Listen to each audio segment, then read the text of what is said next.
Olha, são 2h05. O ônibus era para sair às 11h59 e até agora. Ó, todas as outras plataformas estão vazias. Não se vê trânsito algum em São Paulo. Mesmo assim, o 2259 da Itapemirim não passa.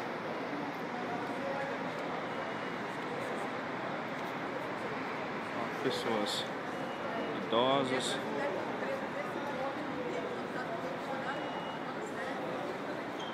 Todo mundo muito cansado. A rodoviária do Tietê estava lotada hoje.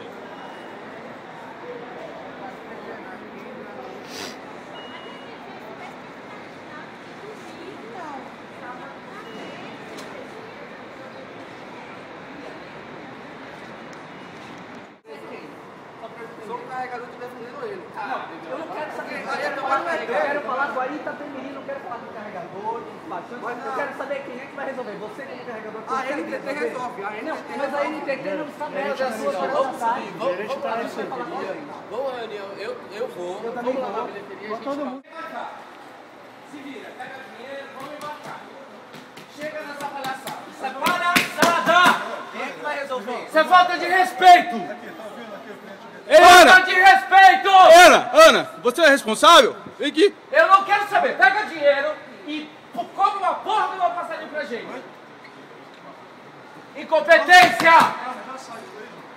Faz tempo que o cara falou que já saiu. Faz tempo. E se não tiver? Eu não quero saber. Eu quero a porra do ônibus. 010, o 20 com 59. E o 20 com 59.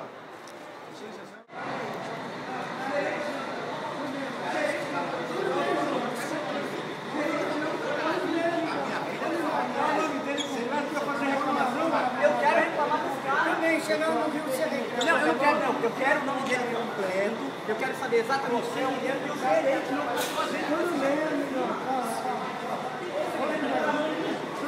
Ah, o que é isso? O que é isso? Qual é o nome dele completo? Não, você sabe o nome dele. Quem vai dar o nome do cara, gente? É só dar o nome. A gente só quer saber o nome do cara. Não quer mais nada. Quer saber o nome dele. Ele vai ser comprometido todo. Vocês não sabem o A nome do gente cara? olha aqui um monte de testemunha, gente.